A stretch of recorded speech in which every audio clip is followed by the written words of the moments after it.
Hi guys, welcome to Sera Sarge. Thanks for watching. Please like this video, share this video, and subscribe.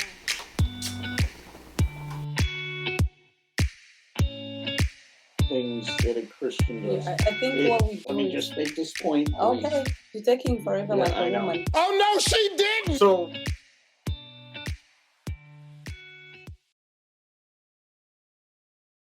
welcome guys, this is Street Perspective TV with Sera and Sarge.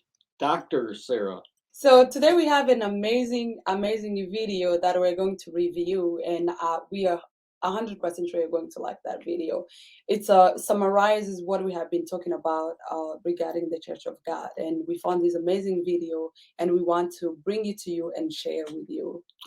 And also we're constantly trying to evolve and try new things. We like this name Street Perspective TV because it's very broad, and Street Perspective is basically giving the voice to the people. And that's really covers our vision, because our vision to be out in the community, talk to people, to real people, and to understand what they think, what they know about the church, because sometimes we tend to close ourselves in the four walls of the building, and then we don't really know what is out there. So there's a lot of stuff we want to learn into the community. So yeah, and then also a lot of things can be really politically slanted one way or the other. So information most often comes to us from a political interpretation. Mm-hmm. So this is actually given the opportunity for the common person to be heard. This is a voice for the street, the little people. Exactly. And we believe that when you give people information, it can lead to transformation. Right. And that's the whole mission. You know, there's a lot that's going on in the world. If you were to watch TV, like, you would swear there's nothing good. Race riots about to break out. Right now, we're in the midst of food shortages. We're in all this negative stuff. It's so depressing. Yeah. And we tend to forget that there are like good things that are happening locally, and then those people don't have voice. Why not be the voice? Because we are those people and we live there and we see good things happen. So let's report on that. So yeah, and when you go outside, it's not like how it is on television. Mainstream, yes. Yeah, so mainstream is feeding you one thing, but what you're seeing is different. Mm-hmm. And so we think it's powerful to give the voice back to the people so that we can control the content. Good things that need to be highlighted. There's a lot of good stuff going on. Let's get into the video. So we're on a series about church. What is church? What is a true church? So we're doing a series. We know this is a very important topic. Mm-hmm. Not a lot of people completely grasp what the church is. They're slowly starting to understand. Mm-hmm. But because we have misidentified the church, a lot of things got misplaced and mixed up within the lifestyle of Christianity and church culture. In order to understand who we are, we have to properly identify what we are. Sounds great.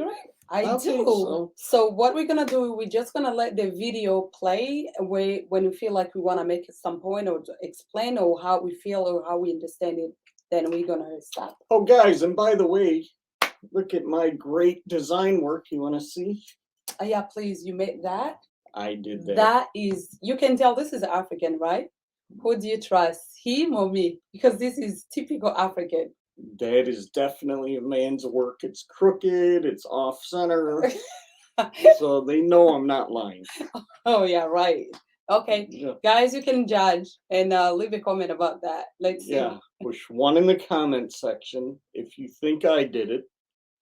Number 2, if you think Sarah. I did. I'm number 2. Yes. Okay, let's see. You'll see. I'm the winner. We have a smart audience. They know. I know I'm the winner. So here we go, guys. Get ready. Enjoy the ride. Body of believers, a local congregation. It's the church. Now let me say this about the church. I want you to listen well. There is not a remnant of believers in the church. We all know about the remnant theology. You know, that throughout all the course of Israel, there was Israel, the people of God, and a remnant of true believers. That's not true about the church. Yeah, I get what he's saying. If you're already the church, how is there a remnant of believers? Because you're already part of the church. Exactly. You are the church. Right. So you can be a remnant. You can be like one be the church and then the See, remnant of the church. And that's a prime example of how we misidentify the church, because we're assuming people in the church aren't saved. Exactly. But if you properly use the term church, everyone who's saved He's a church. is who the church is, Exactly. not a building. Yes. And so that's where the confusion gets. That's a great point. There is not a remnant of believers or a small group of believers inside a larger group called the church. The church is the remnant. I want to say this. If pastors have ever come close to blaspheming, it is with regard to this. I hear theologians, itinerant teachers, pastors, this and that, saying these sorts of things. There's just as much sin in the church as out of the church. There's just as much divorce in the church as out of the church. There's just as much immorality and pornography in the church as out of the church. And then preachers saying, yes, the church is acting like a whore. I want you to know this. You ought to be very careful calling the bride of Jesus Christ a whore. Wow, that's a lot To digest. yeah. Yes. And I hope people get what he's Trying to really say. saying. Mhm. And if you know this guy, we're not highlighting the pastor or any of that. We're highlighting the message. Mhm. So if you like this guy or don't like him, that's not the point of this message. Mhm. We're taking the information. So when we define the church, as I said, we think of it as a building Mhm. and not as God's people. Mhm. So we assume automatically when you say church, you think there's unsaved people. Not only that, we just assume the church is a building, right? Then we assume that everybody who is in that Yeah, building is saved. Right. Without because we have, as you said, like a misunderstand or just misinterpret. I don't know if that's how to say it, Yeah. guys. So we assume that everybody is saved. That is not the truth. Some people are not saved. You know, when some people But are acting in there, exactly but in yeah, the church, in the church, what we call church.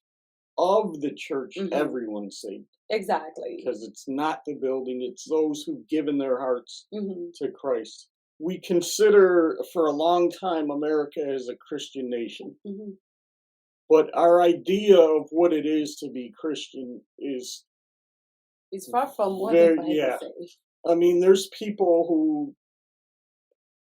who don't even read the Bible, right? Or they go to church on, not even so much go to church, but they think of God enough to worship him and be around other believers, on holidays, Easter, Christmas. When they ask people, are you Christian? People will say, yes, I'm a Christian.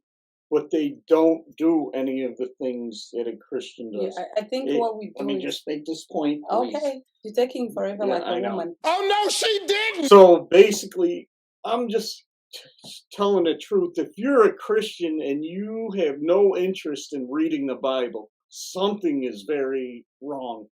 And I really believe you need to self-examine or self-assess. I know it can be frustrating because some people don't understand the Bible, but that's the part of praying. You ask God to help you understand, because without the Spirit of God, you're not going to understand the Bible. And without practicing to read the Bible and hearing from God, you're never going to understand it. But the point is, spending time in His Word is so natural to a Christian, to someone who's after God's heart. Go. Let's keep going. But what I wanted to add is that every person identify with themselves with a religion, a name of a religion, and we assume completely immediately because I said I'm Catholic, I'm Pentecostal, I'm a Christian. So that's where people get confused when we say like a Christian nation. It's just because everybody's like, oh, I belong to this religion, so automatically that makes me Christian. It's not the religion that makes you Christian. It's your relationship with God. And once you have that, you are the church. You don't go to church. So, but because we have mixed that up, so Now the message is mixed up. That's when what he was trying to say, like people get up and say like, oh, there's as much as sin in church, and the church of God are the saved people. Let's keep going. Maybe he's going to explain better than we can say, but we wanted to really explain. Yeah, there's just so much to talk about, but we'll never get through it if we keep stopping, just like the video. I'll tell you what the problem is. Pastors and preachers don't know what the church is. I want you to know that the Church of Jesus Christ in America is beautiful. She is frail at times. She is weak. She is buffeted. She is not perfect. But I want you to know she is broken. She is humbly, and she is humbly walking with her God. The problem is you don't know what the church is. Today, because of the lack of biblical preaching, the so-called church is filled up with carnal, wicked people identified with Christianity. I think a lot of the word of faith really destroyed a lot of our beliefs. And not just them, but biblical preaching today is prosperity. Sow a seed. Not only just sow a seed, because sowing seed is a principle of the kingdom of God, but it's manipulating people to say, give me $100 seed so we can triple your, like sowing seeds as stocks. Exactly. When God made it clear the gifts of God is free. So God gives us not because we kind of like bribe him, but we kind of like think we're gonna bribe God. If you give me this, give this, sow this to my ministry, God is going to triple that. We know giving is the principle of God, but the Bible is clear. Give from your heart joyfully and generously. You don't have to be manipulated or coerced into doing that. Give what you feel like you are led to. So, and then because of all the goats in the midst of the lambs are blamed for all the things the goats are doing, and then the name of God is blasphemed among the Gentiles because of us. So first of all, if you don't know, the goats and the sheep are those saved and unsaved, right? Yeah. So that's what he's talking about. Exactly, because we mix in the same building, and then if non-believers are among believers, they're gonna do what they do. And then the last part. So when we see like these preachers on television talking about, they made up Jesus. They made their own Jesus, basically. That's like a genie. Give them this, you get that. Yeah, give or me just this, keep giving you prophecies that are never fulfilled. When they do that, it's God who gets blamed. Yeah, people get blamed. Like the Church of God, look at these Christians. Oh, I can't believe these Christians. It's the same like in Islam when terrorists attack. It's all of Islam that gets blamed. You can't judge by what man does. You have to judge by according to what the Bible says, because the Bible is who God is. And the Bible is clear that we know them by their fruit. So if they are not really acting or bearing any fruit of the Spirit, then don't mix them up with the church like a judge according to the Bible. And those few people, they're supposed to be judged by themselves, not combining the whole church of God. Like, oh, look at this Christian. It's not every Christian. But you know how Satan gets out of that one. How? Oh, don't judge me. Who are you to judge? When the Bible flat out says, judge by according to the fruit. Exactly. And also the world has all these things. Use good judgment. Everything you do, you're judging. Who your friends are, you're judging. Exactly. So we need to stop with this. Don't judge me, because judging, it's what you judge by that's matters. Wrong. I guess when that can be another subject we tackle. What was Jesus talking about when he said, do not judge? It's not like that I'm going to see you killing and not saying like, oh, I cannot judge because, he's killing. No, if you are killing or you are stealing, you're a bad person. And even the law is going to judge you, It's not by that, because we have to judge based on the fruits. It's clear. If anyone reads the scriptures, you'll know right away Paul judged the early church, they admonished. They were really corrective towards new believers.